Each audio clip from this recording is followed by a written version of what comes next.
بعد الإصابة التي تعرض لها دولي الجزائري نبيل بنطالب في مباراة ناديه بأوروبا ليج، كشفت قناة الهداف وكانت حاضرة في ملعب فيليتس أرينا الذي يتواجد بجيلسن كيرشن الألمانية. ويوضح هذا الفيديو الحصري لقناة الهداف نبيل بنطالب يقوم بالقفز ويبين للصحفي بأنه في حالة جيدة وأن إصابته لا تدعو للقلق. هذا وقلل مدرب شالكي الألماني ماركوس فونزيريل من خطورة الإصابة التي تعرض لها نجمه الجزائري نبيل بنطالب في مواجهة كراسنودار الروسي إثر اصطدامه بحارس المنافس، مشيرا إلى أن بنطالب كان في حالة جيدة بعد نهاية المباراة. ورغم أن لاعب الخضر اضطر إلى ترك مكانه بسبب الآلام التي شعر بها، إلا أن الضربة التي تلقاها على مستوى الركبة لم تكن خطيرة ولن تحرمه من التواجد مع المنتخب الوطني في المواجهة المقبلة أمام المنتخب النيجيري يوم 12 من نوفمبر المقبل، في انتظار خضوع لاعب توتنهام الإنجليزي السابق للمزيد من الفحوص. وربطنا في وقت سابق وفي مواعيدنا الإخبارية السابقة الاتصال بزميل إبراهيم حنيفي الذي كان متواجدا في موقع الحدث بجيلسن كيرشن بألمانيا، وأفادنا بالمعلومات التالية. نتواجد في مقر نادي شالك 04 شالك 04 في تدريبات النادي يوم بعد المباراة في اليوروبا ليج التي سجل فيها الدولي الجزائري نبيل بنطالب الهدف لنادي شالك أمام نادي كروسنودار. نبيل بنطالب لا يتواجد في الحصة التدريبية الحالية مع نادي شالك 04، يتواجد هنا في أرضية الميدان فقط 16 لاعبا بنطالب، لكن إصابته كما أكد لنا قبل لحظات ليست خطيرة، وهو ليس فوق المستطيل الأخضر لأسباب وقائية من الطاقم الطبي الذي يشرف على علاج اللاعب. الإصابة ليست خطيرة. بنطالب سيكون حاضرا في المباراة القادمة لنادي شالك 04 أمام فيردر بريمن يوم الأحد المقبل. كما نتابع في الحصة التدريبية الحالية التي تجري هنا مشاركة فقط اللاعبين الذين لم يشاركوا كأساسيين والذين دخلوا كبدلاء فقط في مباراة يوم أمس في اليوروبا ليج. نبيل بنطالب الإصابة ليست خطيرة. نطمئن الجمهور الجزائري والجمهور ومتابعي قناة الهداف بأن اللاعب يتواجد في كامل إمكانياته سواء البدنية أو المعنوية، سواء في المباراة القادمة لنادي شالك 04 أو المباراة المقبلة للمنتخب الوطني الجزائري أمام نظيره النيجيري. كان معكم إبراهيم حنيفي وياسين صلحاني من مدينة جيلزن كيرشن في ألمانيا.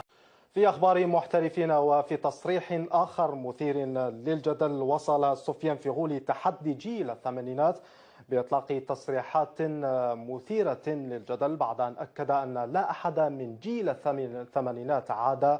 ربح ماجر أدى مشوار 90% من لاعبي المنتخب الوطني، مشيرا في تصريح خاص به موقع سوفوت الفرنسي في الجزء الثاني من حواره نقله موقع ديزاد فوت أنه هناك بعض الأطراف في الجزائر لا تعتبر المغتربين جزائريين، مؤكدا في سياق حديثه أن الجيل الحالي للخضر عاد رسم خريطة الكرة الجزائرية عالميا نظرا للتقدير الذي يحظى به عكس ما كان عليه سابقا.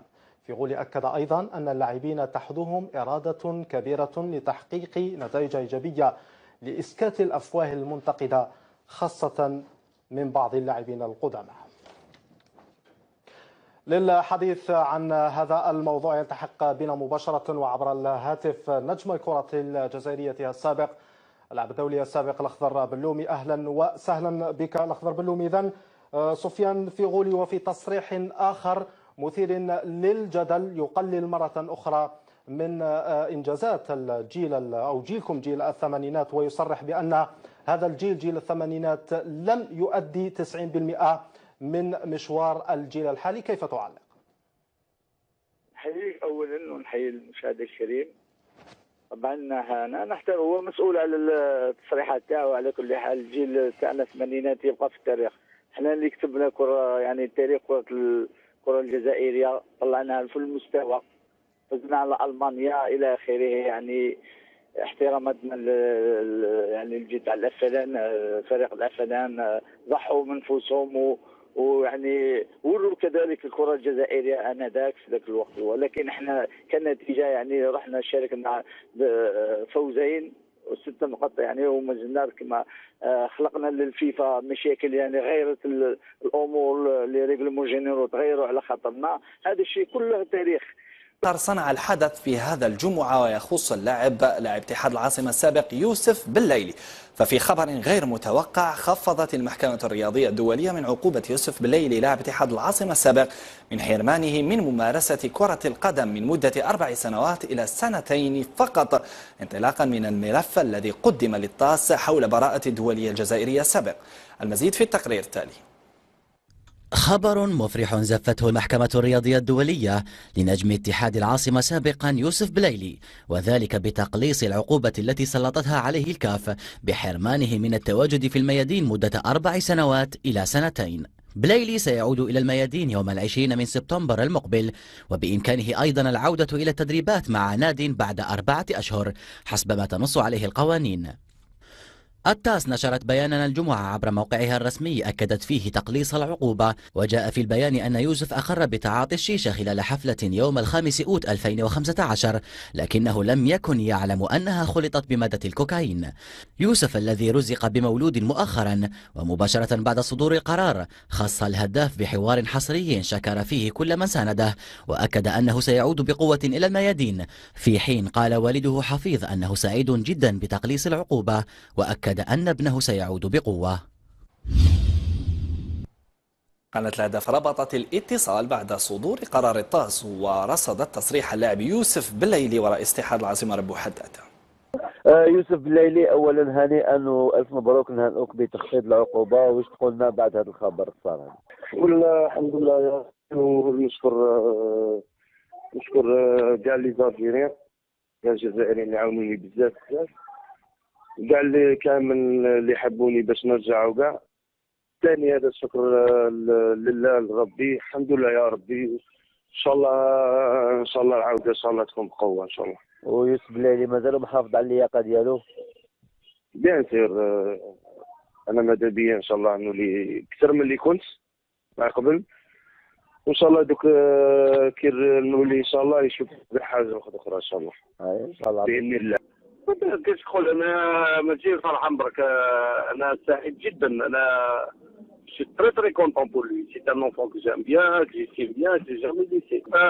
C'est un enfant qui a rendu beaucoup de services à l'USMA, qui s'est donné, etc. ربي يخف عليه، هو اللي encore jeune ان شاء الله يرجع الى كيف يقولوا يرجع الميدان والمنافسه الميدان ويزيد يبرهن بكوا اللي كبر ان شاء الله، ويكمل المسيره ان شاء الله اللي خلاها يكملها ان شاء الله.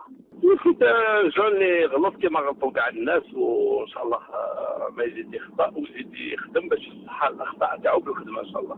يولي الاتحاد العاصمه ان شاء الله. ان شاء الله الباب مفتوحه. وجابت خلقت عليه. انا منين راح قلت له الباب مفتوحه ليك في اي وقت، تروح تونتريني تدرب تخدم، الباب مفتوحه في اي وقت. جامي ابواب الاتحاد العاصمه تغلقوا، دونك راني تماك، راني كيف يقولوا كالكان دو غروند فامي. لا غروند فامي جامي تغلق الباب على الناس، كاع اللي كانوا في الاتحاد العاصمه، كاع الشبان الجزائريين الباب مفتوح، مرحبا بهم. والتصريحين رصدهما كل من الزميل حمزة بركاوي ومحمد زروق على التوالي.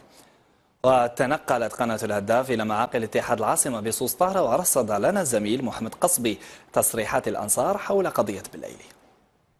غلط دوك دار ما جاش كل خولو دون ان جو ولا في كان انيفرسير ودار هادشي هدايا مزيان. لا فيفا كانت كومبريهونسيف هكذايا، وعاودوا شافوا ايزون ايتيدي بيان لو دوسي كدا كلش، وسمحوا له عامين.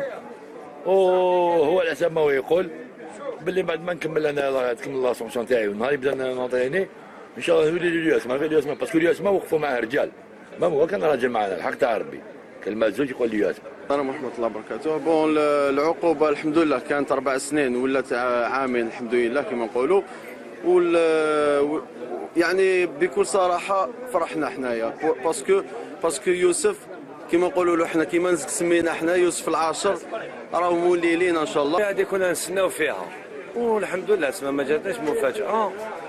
4 سنين بزاف، عامين هذاك هو معليش نقسموها يا اخي. رايك انت هذا خبر يفرح كاع لي سيبورتور؟ بيان سور يفرحهم، وما عنده وين يروح يجينا عندنا. Personnellement, j'ai appris la nouvelle Lyon. Et je suis très content. D'abord, سمعتها في الدار حبات on m'a reçu ثاني قالوا لي في العمر كوم كوا بيان. انا راني فرحان بزاف دايلي في الياس ما يغاس ديجا خلوهم خطره قبل ما صرالو ضربه قالوا له يسمع جنوب لي جامي لي يسمع غاس دون مون كور هذا